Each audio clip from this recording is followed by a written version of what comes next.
जय श्री राम। मैं विपिन सिंह राजपूत हिंदू एकता समिति से आज एक ऐसे विषय पर चर्चा करने के लिए आप लोगों के सामने आया हूं जो ये किसी ना जाति से संबंधित है, ना किसी धर्म से संबंधित है और ना ही किसी राजनीति से संबंधित है।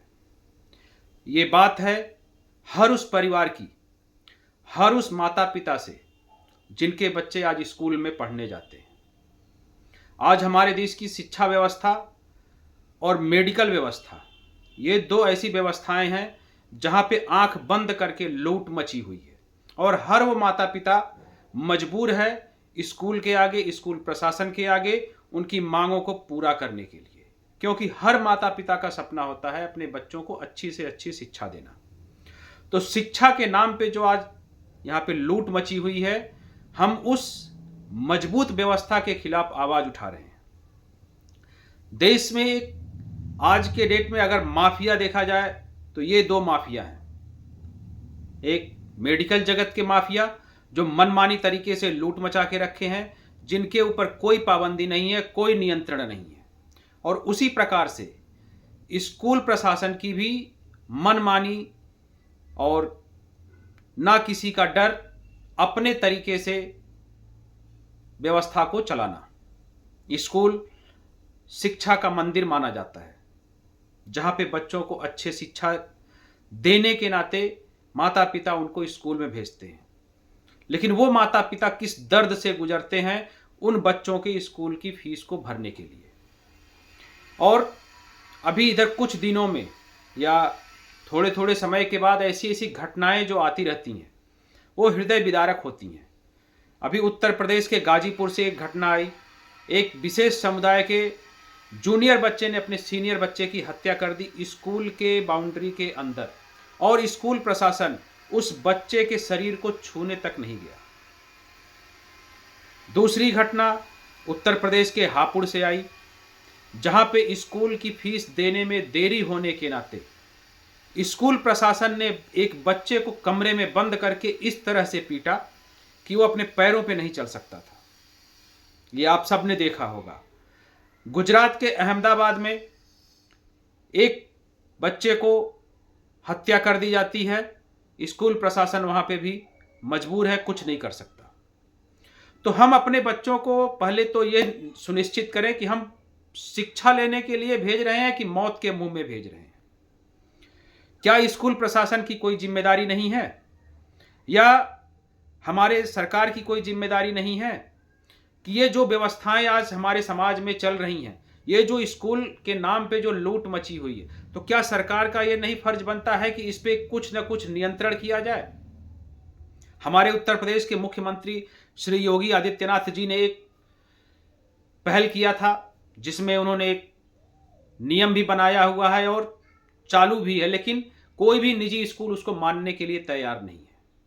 उन्होंने ऐसा एक नियम बनाया है 2022 में, जिसका बच्चा, दो बच्चियां अगर स्कूल में पढ़ रही हैं निजी स्कूल में, तो एक बच्चे की फीस नहीं ली जाएगी।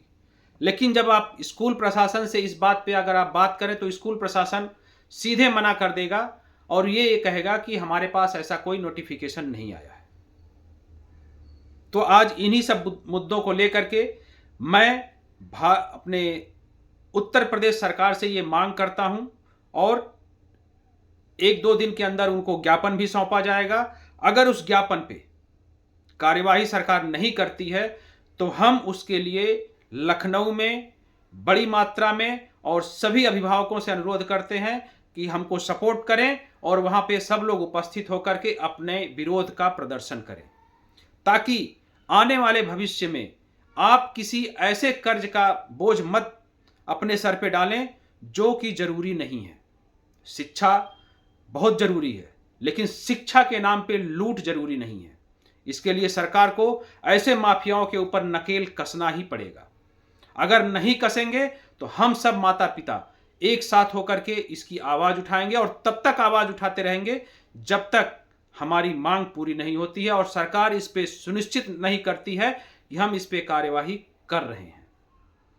तो हम कुछ मांग लेकर के आए हैं जो इसमें केंद्र सरकार से भी संबंधित है और राज्य सरकार से भी संबंधित है।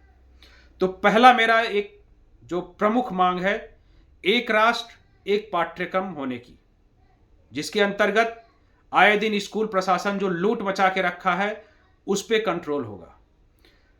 पाठ्यक्रम हर साल चेंज होते हैं, जो कि ये कोई जरूरी नहीं है। दूसरा है निजी स्कूलों की फीस।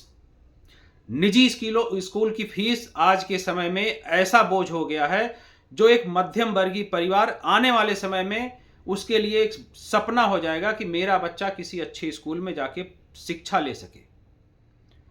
शिक्षा मंदिर होता है जहां पे पढ़ाया जाता है, संस्कार दिया जाता है, बाहरी शिक्षा दी जाती है, देश दुनिया के बारे में बच्चों को समझाया जाता है, बताया जाता है। लेकिन उसी शिक्षा के लिए अगर माँ बाप कोई फांसी लगा रहा है, कोई मजदूरी कर रहा है, कोई कर्ज ले रहा है, कोई बैंक से लोन ले रहा है, तो ऐसा नहीं होना चाहिए। इसके लिए सरकार को इस पे नियंत्रण कानून बनाना चाहिए। अगर नहीं बनाती है तो इसके खिलाफ हमारा प्रदर्शन होगा। दूसरा है स्कूल की ड्रेस और किताब।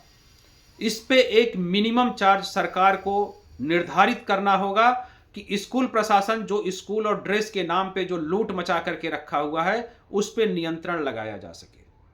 आप 5वीं क्लास की या 6वीं क्लास की या 3री क्लास के बच्चों का अगर आप स्कूल की किताब लेने जाते हैं तो स्कूल प्रशासन की तरफ से कम 9 से 10 हज़ार रुपए का चार्ज किया जाता है, जो कि उसकी मार्केट वैल्यू 2 से 3 हज़ार रुपए मैक्सिमम होती है। ड्रेस ऐसा दिया जाता है कि बच्चे गर्मियों में मजबूरी में पहनते हैं, उनके शरीर में दाने निकल जाते हैं। ड्रेस की ये क्वालिटी होती है, लेकिन कॉस्ट उनकी ब्रांडेड होती है। तो ऐसे चीजों पे नियंत्रण होना बहुत ही जरूरी है जो बेवजह माँ बाप के ऊपर थोपे गए हैं। और उन सभी माँ बाप से मेरा अनुरोध है, आप सब इसमें सपोर्ट करें और बढ़ चढ़ करके हमारी आवाज का ताकत बने, जिससे हमारी बात सरकार तक पहुंच सके और सरकार को इस पे विचार करने का फैसला लेने के लिए मजबूर होना पड़े। ऐसा शायद ही कोई घर होगा जिसके घर से बच्चे स्कूल नहीं जाते। तो ये ऐसा विषय है, इस पे हम सबको साथ आना पड़ेगा। मेरी भी 3 बच्चियां हैं जिसमें से 2 स्कूल जाती हैं। मैं अपने लिए नहीं, ये आप सबके लिए खड़ा होकर के इस आवाज को बुलंद कर रहा हूं और इसमें आप सब हमारी ताकत बने, ये उम्मीद करता हूं। चौथा है बच्चों की सुरक्षा। हम अपने बच्चों को स्कूल भेजते हैं पढ़ने के लिए, ना कि मौत के मुंह में। जिस तरह से अभी पिछले कुछ दिनों में जो घटनाएं हुई हैं, ऐसी घटना भविष्य में ना हो, इसके लिए शासन को और स्कूल प्रशासन को ये सुनिश्चित करना होगा कि हमारे बच्चे स्कूल में यदि पढ़ने जा रहे हैं तो वो सुरक्षित घर पर आए। इसके लिए हर बच्चे की, चाहे वो किसी भी समुदाय का हो, हर बच्चे के स्कूल की बैग की जांच होनी चाहिए और उसका एक रिकॉर्ड मेंटेन होना चाहिए कि ये आज हमने किया है। जरूरत पड़ने पे स्कूल प्रशासन अपने नज़दीकी पुलिस स्टेशन में उसको हफ्ते में 15 दिन में उस सारी जांच को ले जा करके पुलिस प्रशासन को सौंपेगी, जिससे यह सुनिश्चित किया जा सके कि हमारा बच्चा सुरक्षित स्कूल में जा रहा है। एक अन्य है जो स्कूल में सबसे बड़ा बोझ बनता है, नए एडमिशन को लेकर के। एडमिशन के नाम पर एडमिशन फीस जो लाखों रुपए वसूला जाता है, उसको नियंत्रण करना चाहिए।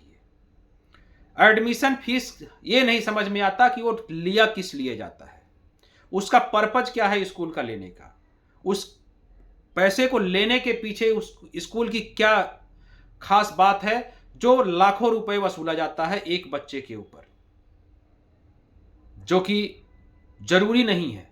आप महीने का ट्यूशन फीस ले रहे हैं, अन्य चीजें ले रहे हैं, तो एडमिशन फीस के नाम पे लाखों की वसूली क्यों? इस पे नियंत्रण होना चाहिए। मेरा आखिरी और महत्वपूर्ण मांग है, निजी स्कूल में सरकार द्वारा दिए गए समस्त सुविधाओं का, सुविधा हो या छूट हो, उसका स्कूल प्रशासन ये सुनिश्चित करेगा कि जो सरकार की तरफ से सुविधा दी जा रही है, प्राइवेट स्कूलों के लिए हो या सरकारी स्कूलों के लिए हो, जब सरकार ऐसा कोई आदेश पारित करती है तो सभी के लिए पारित करती है। उस चीज का, उन बातों का स्कूल प्रशासन, जो निजी स्कूल हैं, वो अपने मेन गेट पे उस चीज को, बात को लिख करके बड़े बड़े बैनर में चस्पा करवाएं, जिससे हर माता पिता को ये पता चले कि सरकार की तरफ से हमारे बच्चों को या हमारे परिवार को या हमारे लोगों को क्या छूट मिल रही है और उसका निवारण कैसे किया जाए, उस छूट को कैसे लिया जाए या उस पर कैसे हम अमल कर सके, उसके लिए भी सरकार को ये व्यवस्था करनी पड़ेगी। आदेश पारित कर देने से कानून नहीं बन जाता है, उस पर अमल करना पड़ता है, उसकी निगरानी करनी पड़ती है। ये आपको डीएम को सुनिश्चित करना होगा, हमारे जिलाधिकारी को सुनिश्चित करना होगा कि सरकार के द्वारा पारित किए गए नियमों का उल्लंघन तो कहीं नहीं हो रहा है, स्कूल प्रशासन उस बात को मान रहा है कि नहीं मान रहा है। आज चाहे वो प्रदेश के किसी भी स्कूल में आप चले जाइए, जो हमारे योगी आदित्यनाथ जी ने जो 2022 में जो नियम बनाया था, उस नियम का पालन हो रहा हो। एक भी स्कूल उस नियम का पालन नहीं करता है। क्यों नहीं करता है? क्योंकि हमारे प्रशासन की तरफ से कोई भी उस पर कठोर कार्यवाही नहीं की जाती है। स्कूल प्रशासन आज के डेट में इतना मजबूत हो चुका है कि वो हर चीज को अपने नियंत्रण में रखना चाहता है और उसके अंदर ये ताकत है नियंत्रण में रखने की। तो मेरा आप लोगों से हाथ जोड़ करके निवेदन है कि आप बच्चों को स्कूल भेज रहे हैं, आपके ऊपर भी कोई बर्डन ना पड़े, भविष्य में बैंकों से लोन लेकर के बच्चों को ना पढ़ाना पड़े। बच्चों की सुरक्षा को ध्यान में रखते हुए आप सब हाथ जोड़ करके निवेदन है, साथ आएं और एक साथ खड़े होकर के अपनी आवाज को, अपनी मांग को सरकार के सामने रखते हैं।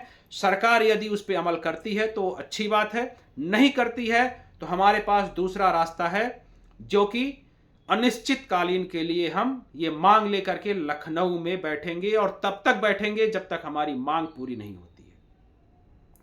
चाहे उसके लिए मुझे अकेले ही क्यों ना बैठना पड़े, कोई भी परिवार आए या ना आए, हमें कोई परवाह नहीं है। अगर हमें बच्चों के भविष्य को सुरक्षित रखना है, बच्चों को अच्छी शिक्षा देनी है, परिवार के ऊपर कोई अननेसेसरी लोड ना पड़े, उसके लिए अगर हमें आने वाले भविष्य की तैयारी करनी है तो हमें आज खड़ा होना पड़ेगा। आप सब यदि हमारी बात से सहमत हैं तो आप सब साथ आएंगे, अन्यथा हमको जो करना है वो तो हम करेंगे ही। जय श्री राम।